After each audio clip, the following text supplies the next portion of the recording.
নমস্কার বন্ধুরা, welcome back to বিনোদাস blog.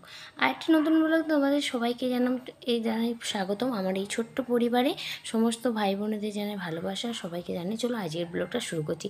আজ তোমাদের সাথে শেয়ার করব কচি সজনা ডাঁটা দিয়ে গরম ভাতের সাথে খুব সুন্দর একটি ডাঁটা আলু দিয়ে আর রুই মাছ দিয়ে একটি রেসিপি। আর চলো তার জন্য ওদিকে কড়ার মধ্যে তেল নিয়ে নিয়েছি। তেলের মধ্যে জ্যান্ত মাছ এখানে নুন হলুদ দিয়ে মাখিয়ে নুন দিয়ে মাছটা ধুয়ে নুন দিয়ে রেখে দিয়েছিলাম। এর মধ্যে একটু হলুদ পাইল করে ভালো করে নুন মাছটাকে মাখিয়ে নিয়ে চলো মাছটা এবার গরম তেলের মধ্যে একটু ভেজে নেবো।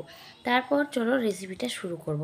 আর মাছটা আগে ভেজে নেওয়ার কারণ, মাছটা আগে ভেজে নিলে তোমার তরকারিটা বসাতে সুবিধা হয়। মাছ ভাজার পর তোমার হয়তো তেল একটু কম বেশি হতেই পারে, সেই তেলটা রয়ে গেলে তার সঙ্গে একটু কিছু তেল অ্যাড করে দিয়ে তোমার এই মাছটা ভাজা হয়ে যাবে। এদিকে শুধু মাছ ভাজা হলেই হবে না, মাছ ভাজার সাথে একটু গরম ভাত তো দরকার, তাই না? কেন একদিকে ভাত হচ্ছে আর একদিকে চলো মাছ ভাজে নিচ্ছি। আর মাছগুলো ভাজা ভাজা হয়ে যাক, মাছগুলো ভাজা ভাজা হয়ে যেতে আর এদিকে চলো আর একটা মাছের ডিম নিয়ে এসছে আর একটু বাটা মাছ। আর রেসিপিটা রান্না করার আগে চলো এদিকে ডাঁটাগুলো কেটে নিয়েছি। ডাঁটা, আলু, পেঁয়াজ, টমেটো আর আদা বাটা, আর আদার সঙ্গে একটু জিরে দেবো, আদা জিরে বাটা দেবো। এদিকে চলো মাছগুলো এইগুলো হলে মাছগুলো আমার ভাজা ভাজা হয়ে যাবে। আর মাছগুলো ভাজা ভাজা হয়ে গেলে তারপরে তরকারিটা বসাবো। আর যে সমস্ত তোমাদের বন্ধুদের উদ্দেশ্যে বলছি, আমার এই ভিডিও দেখছো বা আমার পরিবারে আছো থাকার জন্য সবাইকে প্রথমেই জানাই অনেক বড় ধন্যবাদ। এবং এভাবেই তোমরা আমার পাশে থাকো। এবং আমি যদি কিছু ভুল করি অবশ্যই বাড়ির ছোট্ট বন্ধু বা বোন মনে করে ক্ষমা করে দিও। এবং আমার ভিডিও যদি তোমাদের ভালো লাগে প্লিজ তোমরা আমার কমেন্ট বক্সে একটা লাইক অন্তত করে যেও। ওদিকে চলো এই যে মাছ ভাজার পর যে তেলটা রয়ে গেছে সেই তেলটার মধ্যে আগে ডাঁটাগুলো ভেজে নেবো, তারপরে আলু দেবো।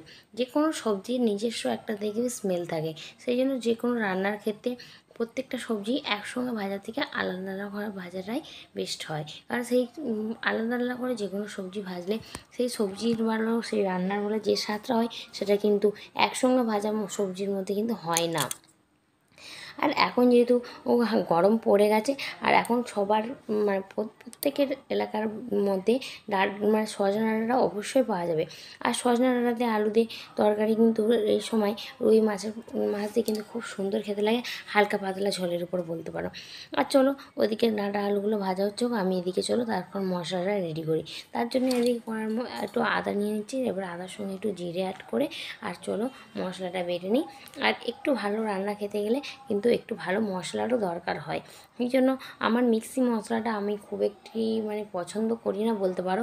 আমার শিলনোড়া বাটা মশলাটা কিন্তু আমি বেশি পছন্দ করি মিক্সির থেকে। আমার এই বেশিরভাগ ভিডিওতে কিন্তু আমি এটাই বলে থাকি যে শিলনোড়া বাটা মশলা কিন্তু আলাদা স্বাদ হয়, মিক্সি বাটা মশলা আলাদা স্বাদ হয়। এদিকে চলো ওদিকে তরকারিটা তো বসাবো, তার আগে ভাবলাম চলো ভাতটা যেহেতু হয়ে গেছে ভাতটা উপর দিয়ে দিয়ে তরকারিটা বসাবো।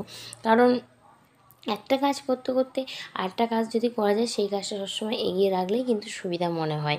আর এদিকে চলো ভাতটা হয়ে গেছে, ভাতটার দিকে উপর দিয়ে দিই, উপর দিয়ে আর আমি এদিকে চলো তরকারিটাকে এবার করে নিই। এবার তোমার এদিকে মশলাটা বাটা হয়ে গেছে, এবার মশলাটা চলো নাবিয়ে নিয়ে উনি মশলাটা আরেকটা দিয়ে দেবো। কারণ শিলনোড়া বাটা মশলা একটু মিহিভাবে না বাজলে ভালো লাগে না। যেমন মাংসের মধ্যে কাঁচা আদা দেওয়া যায়, কিন্তু কিন্তু এইসব ঝোলের মধ্যে তোমার একটু মশলা একটু মিহি করেই বাড়তে হবে।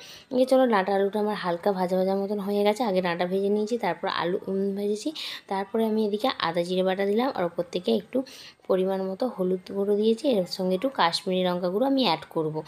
আর কিছুই সেরকমভাবে দেবো না। এবার এই শিলনোড়া বাটা মশলা ধোয়া জলটা বলতে পারো সেটাই আমি এর সাথে তোমার রান্না করছি দিয়ে। কারণ শিলনোড়া যখন আমরা মশলা করি শিলনোড়াটা মানে পরিষ্কার করে নিই, যে জলটা থাকে ওই জলটা ফেলে না দিয়ে তরকারিটা ব্যবহার করতে পারো, দেখবে ভালো লাগে বেশ। এই যে আমরা আর সমস্ত কিছু দিয়ে এদিকে চলো মশলাটা এবার আমি ভালো করে কষিয়ে নেবো। মশলা যা যা দেবার দেওয়া হয়ে গেছে, এবার আমি গ্যাসের এবার জলটা একটু হাই করে দেবো। কারণ আদা জিরে বাটা দেওয়ার পর আমি তার সঙ্গে উপর থেকে একটু মানে মশলা ধোয়া জলটা দিয়ে দিয়েছি, দিয়ে এবার তার সাথে আমি ভালো করে মশলাটা কষিয়ে নিয়ে এবার ওপর থেকে পরিমাণ মতো জল দিলাম। কারণ যখন ঝোলটা ফুটে গেছে ফুটে যেতে আমি চাপা দিয়ে দিয়েছিলাম, কারণ যখন তরকারিটা তোমার আস্তে করে সেটা সিদ্ধ করলে রান্নাটা সিদ্ধটা খুব সুন্দর হয়।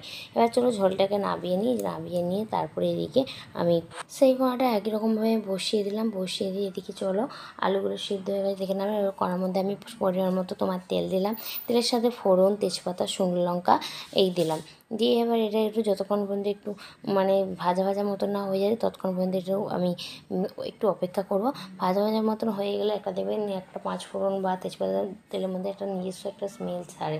যতক্ষণ পর্যন্ত সেই স্মেলটা না ছাড়ে ভাজা হলে তখনই বোঝে যে স্মেলটা তখন জানবো ওটা ভাজা হয়ে গেছে। আমার যখন একটু ভাজা ভাজা মতন হয়ে যায় তখন তার সাথে কেটে রাখা পেঁয়াজগুলোকে দিয়ে দিলাম। দিয়ে এবার পেঁয়াজগুলোকে চলো হালকা হাতে ভেজে নেবো।